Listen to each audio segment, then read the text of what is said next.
Good morning, good morning, good morning. It is Pastor Ben back with another episode of Live from the Resource Center on this beautiful Saturday morning, May 31st. We have reached the last day of May. So I hope everyone a wonderful May. Uh, Memorial Day holiday weekend. So I hope you were able to rest and enjoy. If you had the opportunity to have that Monday off. But we're back. We're back. And give me 1 second. We can let it kind of go out and try to get everyone in. And I hope everybody's having a good morning. We're gonna get some stuff loaded up while we are live, and then we'll go in for a little bit. Won't keep you too long this morning. But some of my stuff is running a little slow, so I gotta trying to get it going here. But as always, I just want to remind everybody to like, share, subscribe, as you saw on the screen. Just remember, you can follow us if you're on YouTube. Follow us on IG at the RCB store. You can go to our Facebook page, the Resource Center Bookstore.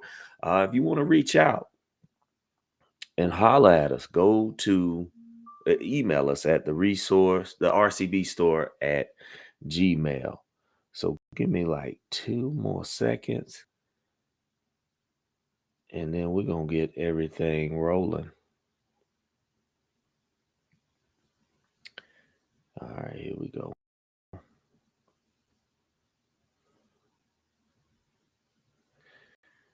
All right.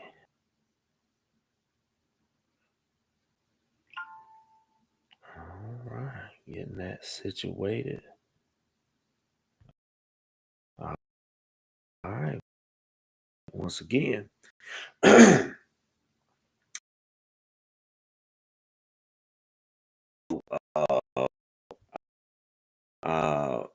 One thing hasn't been getting a lot about that. I want to kind of also lift up this morning just those that may not have caught the Wednesday wisdom. We had the opportunity to gain some wisdom from an entrepreneur, Mr. Dana Merck, of Little Sam's Liquidation and Wholesale. So I want to kind of share some thoughts on that, kind of sum it up. And then as we end the show, we'll kind of just give final thoughts on our book of the month, Everybody Eats, Communication in the Past to Food Justice, as we close out the month. So I say, glad you're up with me, and send this out. All you know, I know we up early. Oh, and just a reminder that in June, we'll probably be going back. But next, let me say this today, because I told you I wear a lot of hats. I have some obligations as a pastor, and we have one of our quarterly fundraisers. So I may be going later next Saturday, but we'll put that information out and going live from a community event that I will share some information about as well. With that, once again, I'm glad you're in the building this morning, and let's get ready to start the show.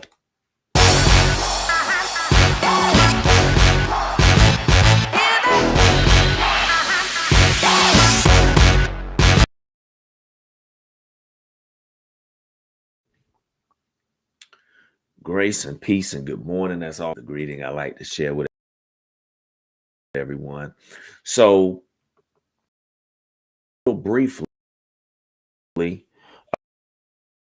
uh, want to lift up some of the things on the page, but as we move into June,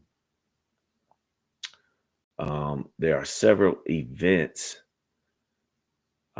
that will be taking place in the area, in the Greensboro area. So if you're in the Triad area, please come on out, fellowship. I will be at a couple, some I don't. This is season for me. So there's a lot going on this month, but I want to share a couple of things. Let me make sure I can find them. But this or next Saturday, June 7th, for those of you all in Greensboro, North Carolina, let me try to blow this up a little bit, and I'm gonna try to see if I can share it. But those in the Greensboro area,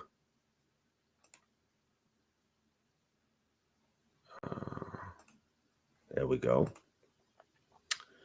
On Saturday, there we go, June 7th, from 12 noon to 4 p.m. at Pila Recreation Center. It'll be the third annual intergenerational Friends and Culture Fest, with a celebration of our neighborhood, live music, food tastings, community fashion show, dancing, and much more. I had the opportunity to attend last year. Wasn't able to attend the first annual, but I attended last year. It's a great event. There are a lot of resources that are shared there. Many focus on our what we call active community here in North Carolina, what we may call the senior community. But there are a lot of resources for them. There are food samplings from international cuisines, cultural expressions through food. There's usually entertainment. It's very connectional for the community, as well as you may see some of the partners with the community connectors, with the police department, who comes out and usually shares. Well, it's not sharing. I don't know why it's not sharing. But the police department usually comes out and cooks and serves food. And it's a great time for all. Let me see. Oh, there it is. There it is. I'm sorry. Let me put it up. My apologies. Okay. So once again, this is a great time. So if you're in the area, please come out. I hope everybody can see that. It's June 7th from noon to 4. Safer Cities Northeast. along with the City of Greensboro, Parks and Rec, Revity Bank, community connectors through the Greensboro Police Department, often host this great event. Also, as you know, during the month of June is not only Black Music History Month, but it is also the month where we celebrate Juneteenth. So I want to share a couple of things real quick. And the first, let's see if we can get this a little bigger. So give me 1 second. Give me 1 second. We're in the demo screen.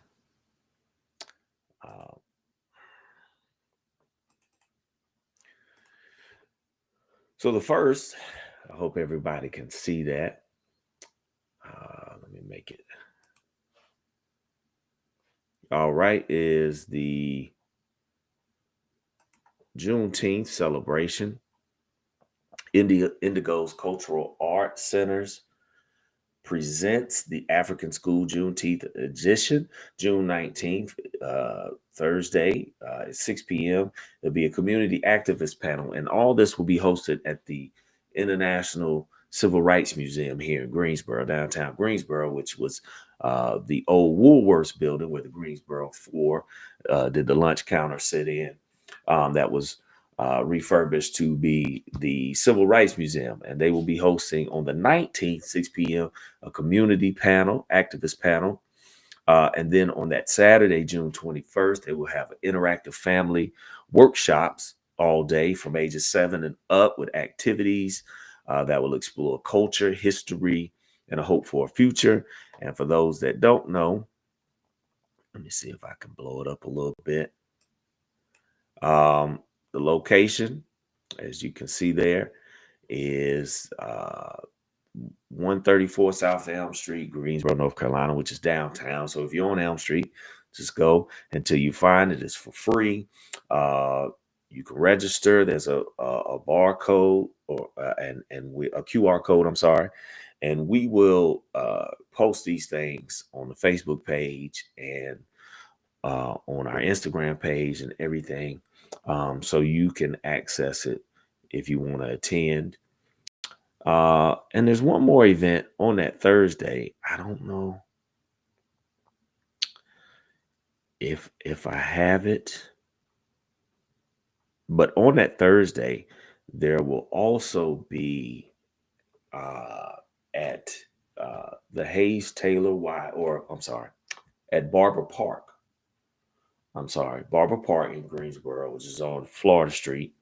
There will be a Black Farmers Market, I believe, from 10 to 4 that day. But like I say, I'll get some of that information out. My apologies for not having it.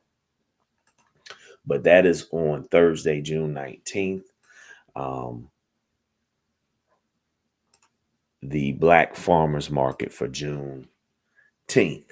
So once again, welcome. I hope more are coming in. But we'll get some more of that stuff out in the days to come. So really just want to jump into a couple of things, and then I will let you go enjoy your beautiful Saturday morning, this 31st of May. So just want to kind of recap first our discussion from Wednesday Wisdom with Mr. Dana Merck. And I want to say a shout out to him, and I want to thank him for all that he was able to share with us. And,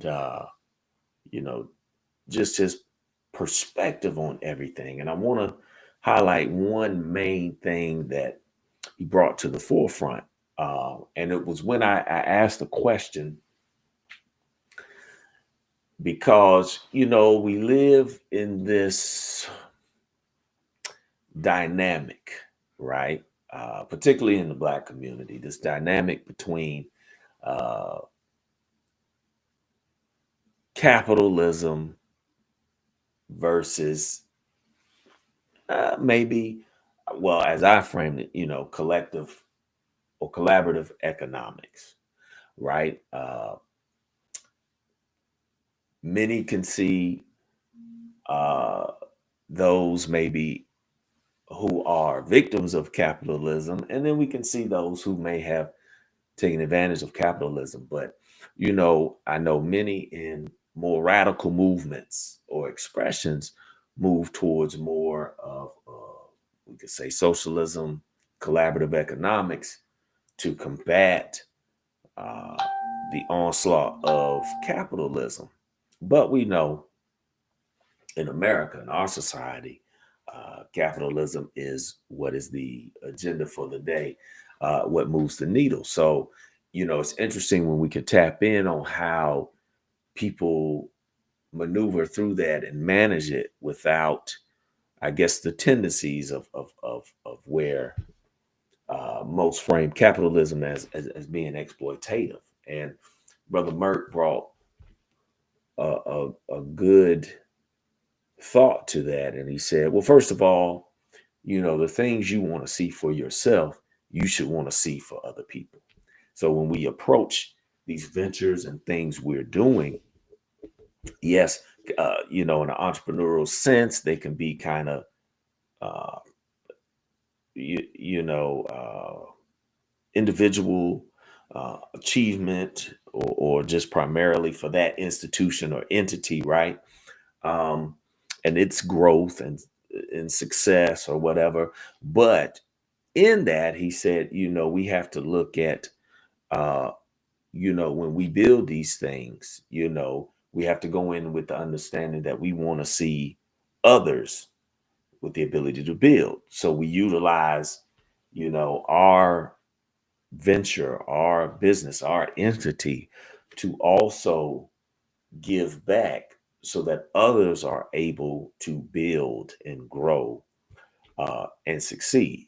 And I think that is valuable because, many times, people may hit that stride or do that thing and they kind of take off and then they expand and it's not really or there might be a disconnect sometimes, or there's a struggle to come back and do maybe some collective ventures, uh, in many communities or with other individuals that may be um, trying to build their institution.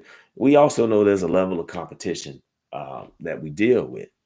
But if we keep that mindset that we want to see others have the same success, same opportunities, I think it can kind of help us navigate that corridor. Um, and also, if we're thriving, he brought this to point too, that we are able to also give back, uh, even as we are thriving and growing. And if we keep that mindset that as we grow, we give back to that community. Um, while securing a future for our families and everything. And we know when we jump into these things and stuff, we want to secure a future for our children or our loved ones, our family, and foremost. But in doing that too, we also want to be mindful of those who help us grow those business, those patrons, right?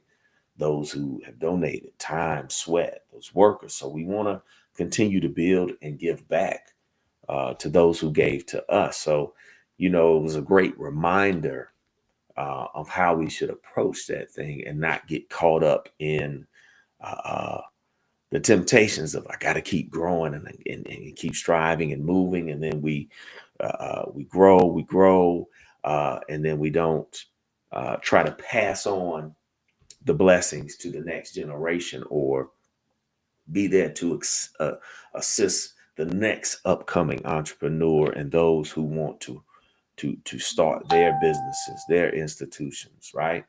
So it's a great reminder, and that keeps us humble.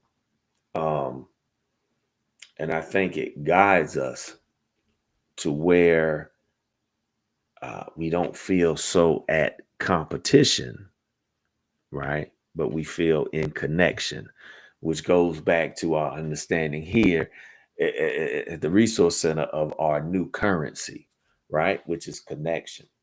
Uh, so, shout out to that brother. I'm going out there today. He's doing his end of month liquidation sale. And for those that don't remember, let me put it up in here. And Mr. Merck is at Little Sam's liquidation and wholesale warehouse. So you can go visit the store today, catch some of those great deals. He has everything.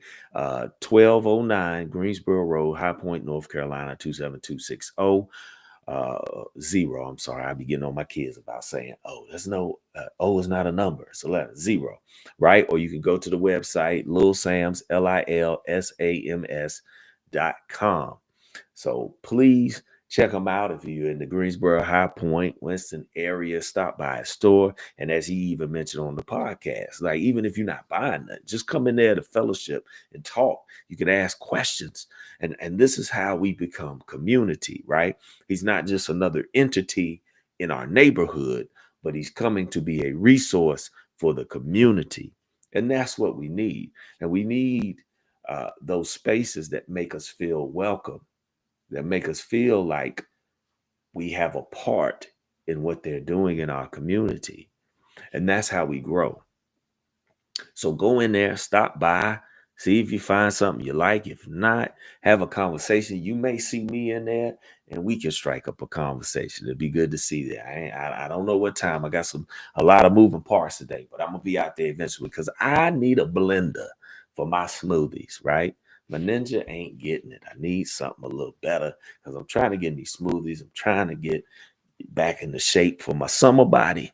You know what I'm saying? But that's another story for another day. But Little Sam's liquidation and wholesale, as we say, 1209 1209 Greensboro Road, High Point, North Carolina, 27260. Go to the website, lilsams.com, LILSAMS.com. You can also find them on Facebook, Lil Sam's Liquidation and Wholesale. So check them out. Be out there, catch the sale. It ends today. All right. So shout out to Brother Dana Merck. All right. Let me move to the next thing. I don't want to be before you too long. But a couple days ago,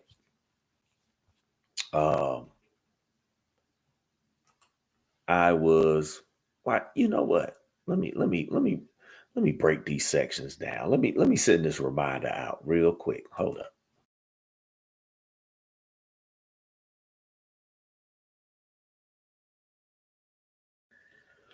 All right, there we go. We're trying to be a little professional. But a couple days ago, I was watching um, Al Jazeera, and they brought up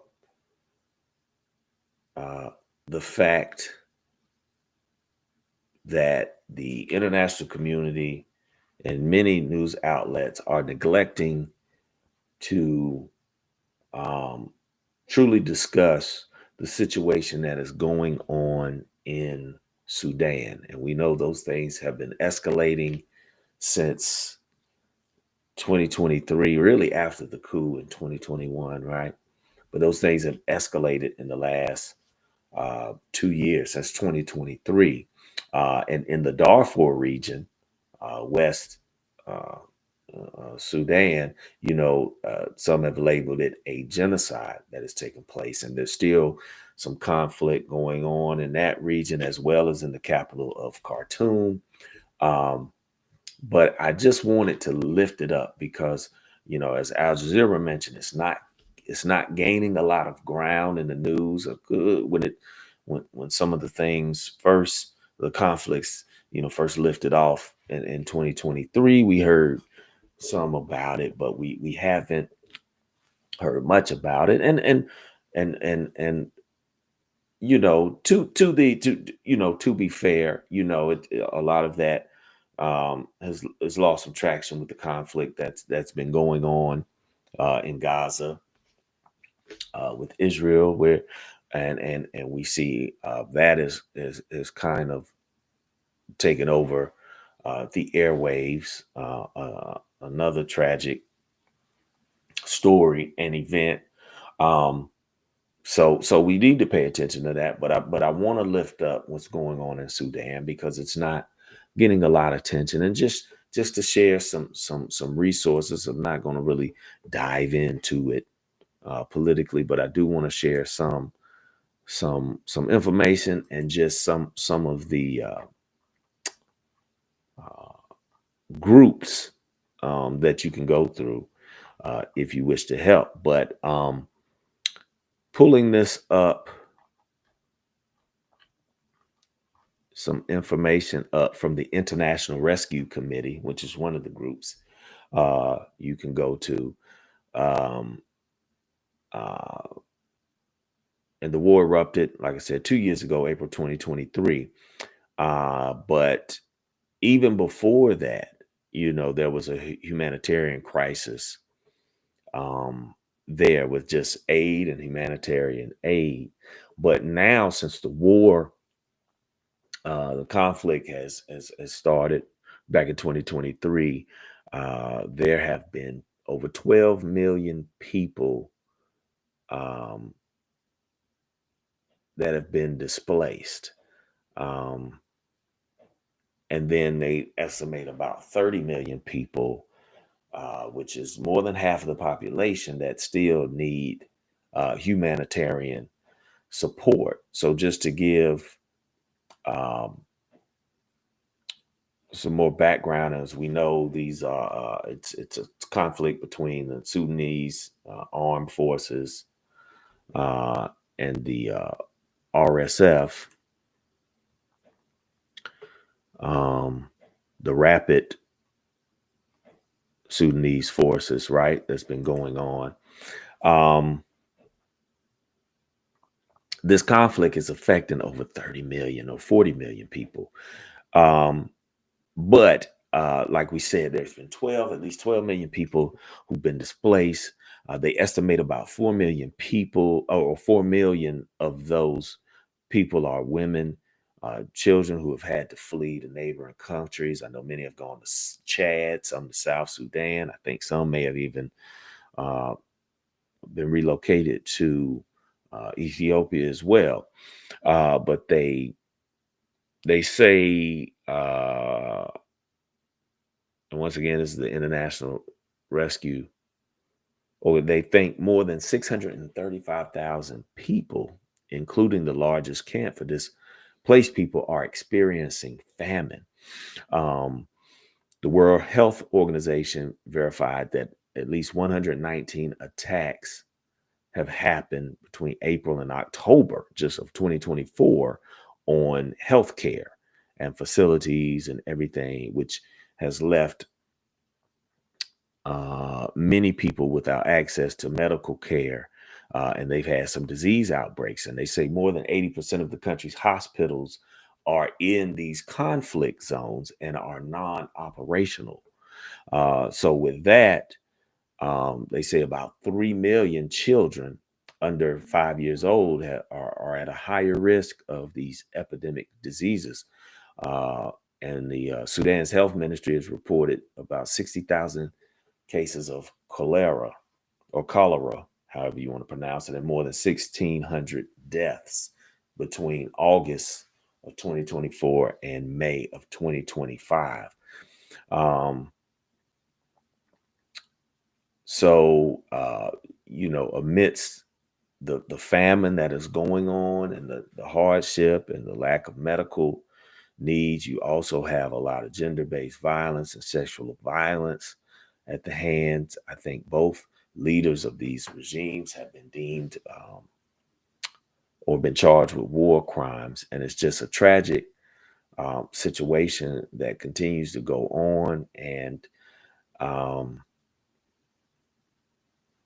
it's just a sad situation. And as we see a lot of times, certain things just kind of fall in the pecking order of what is to be highlighted in our news outlets and everything. Um, for what reason, but um, it is something we need to pay attention to because once again, um, these things have multiple layers, multiple players that have hands in them. And we have to understand, though they may not directly impact us, they do have some sort of indirect impact on us. And then if you just care about humanity and follow those tenets of love, right, that Christ talked about, then you pay attention, right? And there's something we can do. And I as well, I'm talking to myself too. I tell my congregants, I'm preaching to myself too. So I got to step up and do some more too.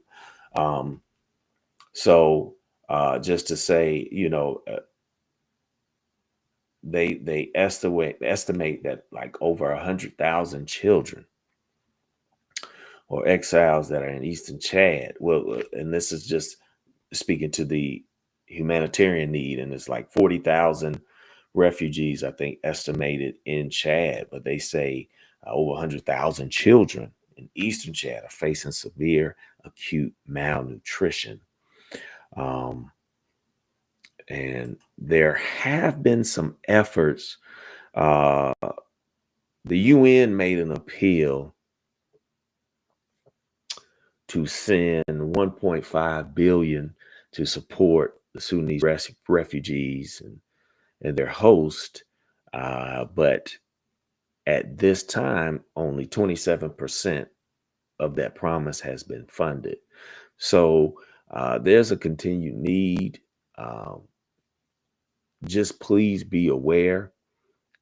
Please share any information that you may have with me and others to uh, help us pay attention to this and lift up some aid, because the one thing we don't want to see, and in the Gospels, right, there was always the command to look out for our most vulnerable communities. And as you see the numbers reflecting this with the women and children who have been impacted, and so we know there's a call for us to try to help and do something.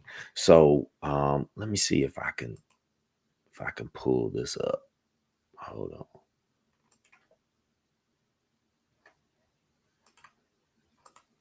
on. Uh, I don't know if it will. All right, there we go. Let's see if it comes up. I hope everybody can see it. Let me make it big.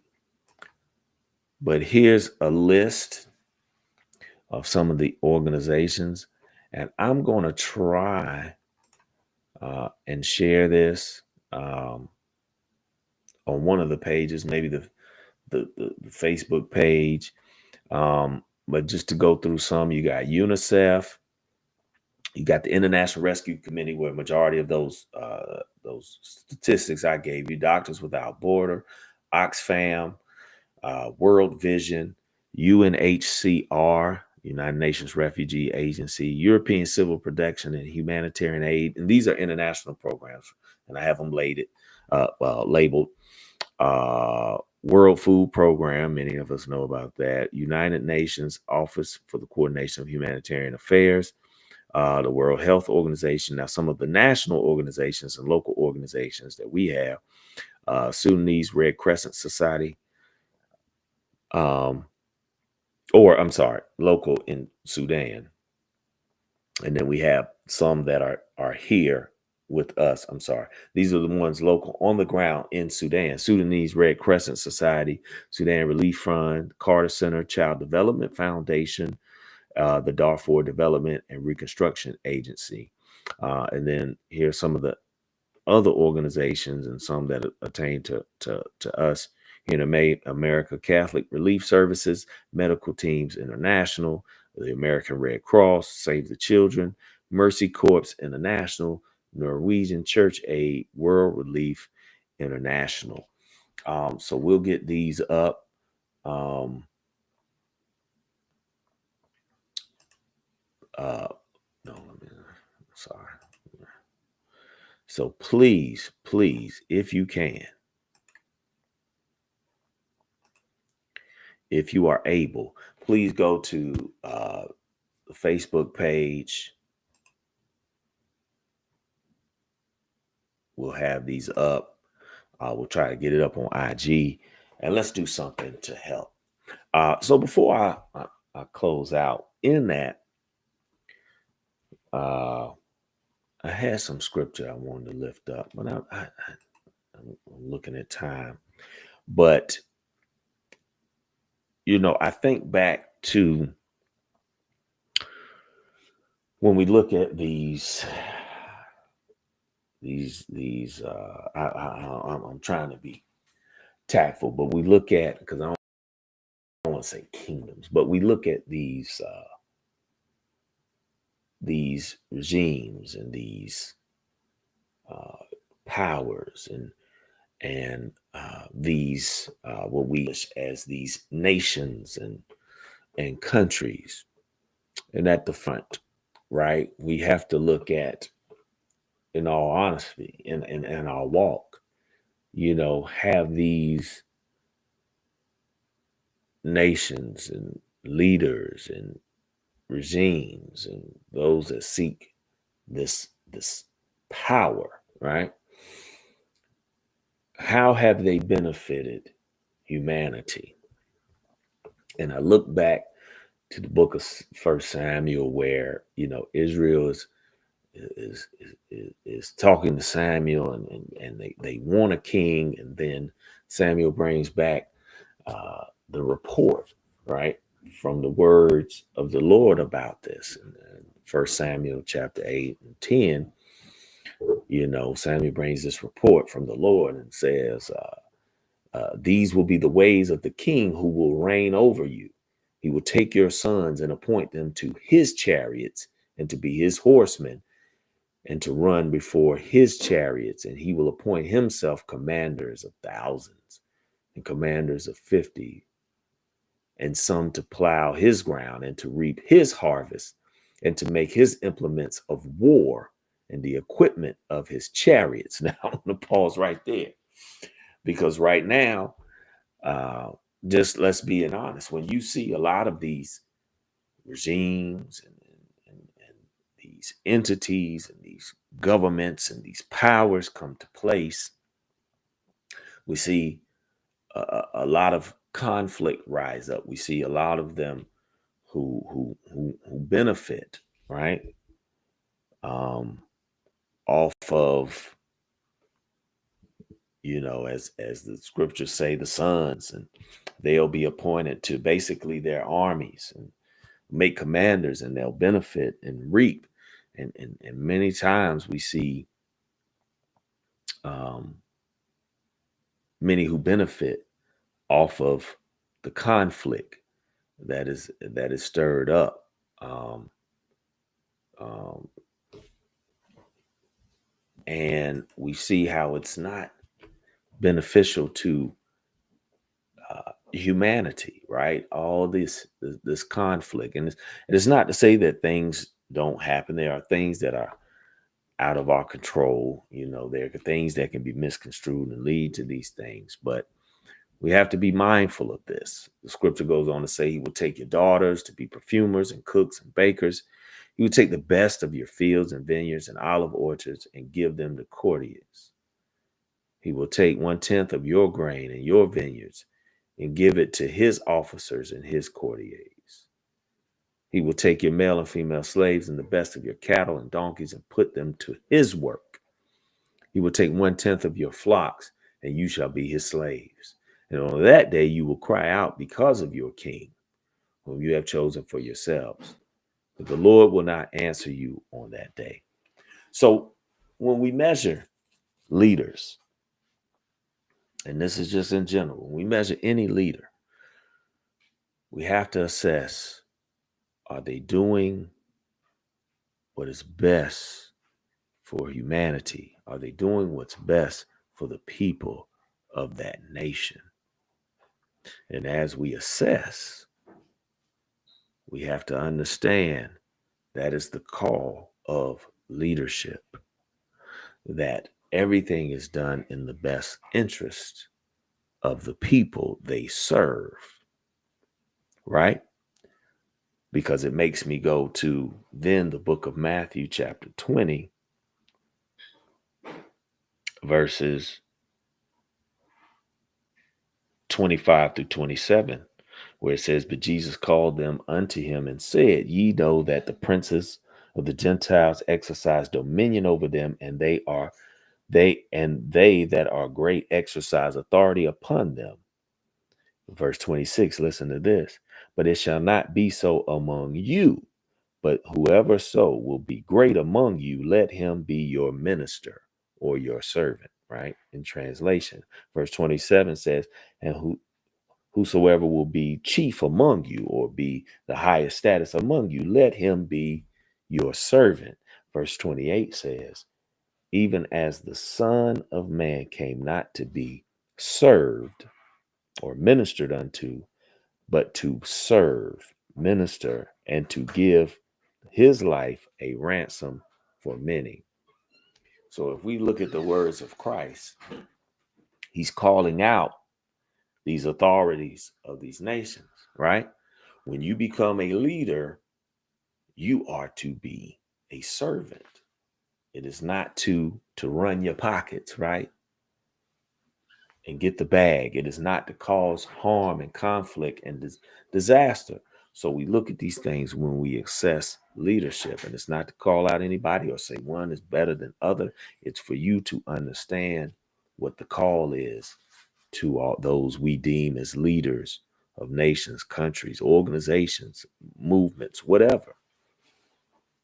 They are to be servants and serve the best interests of its people. So we use that as a measuring stick. So I'm not going to go too more into that. So I'm going to close it out with this. How y'all doing, Instagram? I hope everybody's still in there. Hope everybody's still with me. So that's what we look at when we assess leadership. If they're doing anything different, then we have to question it, right? Because at the end of the day, it comes down to the love of your creator and the love of the creator's creation, right? And if we do anything to harm those things or go against those things, right, we have to be mindful of it. So lastly, just want to close out on this. Once again, I still got a little more I got to finish reading today, but our book of the month was Everybody Eats: Communication and the Paths to Food Justice, right? With co-authored by Dr. Marianne LaGreco and our very own Dr. Naisha Douglas. And as we lift it up, it's focused on the response by the local community here in Greensboro to the Triad area rising on the FRAC list of food insecurity and food deserts. And I just want to point out this, just in conclusion of it, just to what it speaks to, because in a matter of a couple of years, they were able to lower the percentages of food insecurity and improve the the percentages of access to food, um, healthier food quality, and just general access to food, to fight insecurity, to bring more security in just a matter of a couple of years. And as we say on the Resource Center, it just speaks to what we can do when we come together, right? But we have to understand, as I kind of mentioned last week, and define what is community. Who are the allies? What is the network that has the same vision and desires to address the same issue or same problem? So once we identify that, now we identify our resources and what we already have in place, which we always say the most valuable resource is you, the people, right? But we look and assess that, and then we put in the work. And it even, though they weren't able to get some data post COVID, because this book was written in 2021, but even then, because they were so organized and working together, they were able to have quick responses in the midst of the pandemic to help to continue to serve families. Because remember, we had many people that were put out of work because of the shutdown, and those who lost jobs and stores closed. And there were new orders of operation, I mean, hours of operation and patterns and how.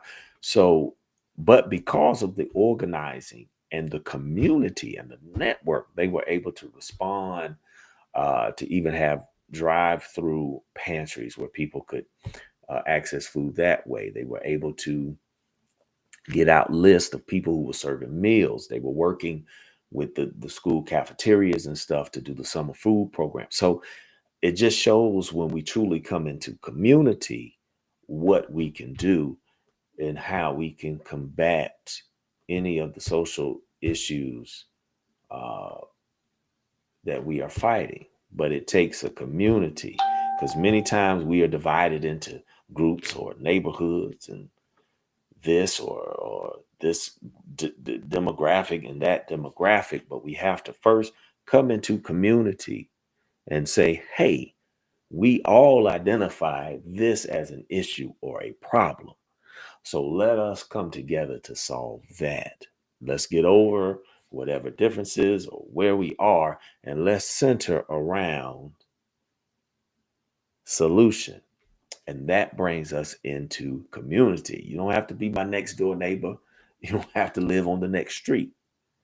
You can live across town. But if we come together to say, hey, we want to do something about this, it now draws us into community. And therefore, our resources become greater, right? Because we increase the diversity of our group and the abilities and capabilities. So I'm going to leave you with that. Once again, please check out the book if you hadn't. You can get on Amazon, everywhere. Everybody Eats: Communication in the Past to Food Justice. Um, Great book, great examples on how the local community can come together to address the needs of many. So in that, I want to say thank you to all on IG. Shout out to you all. Thank you to everybody on Facebook. Thank you to everybody on YouTube. And we'll be back on Wednesday with a little Wednesday wisdom. I'm not going to give it away what we going to do. I don't even think I know right now. But we'll see you on Wednesday. So just remember, let me put it up again.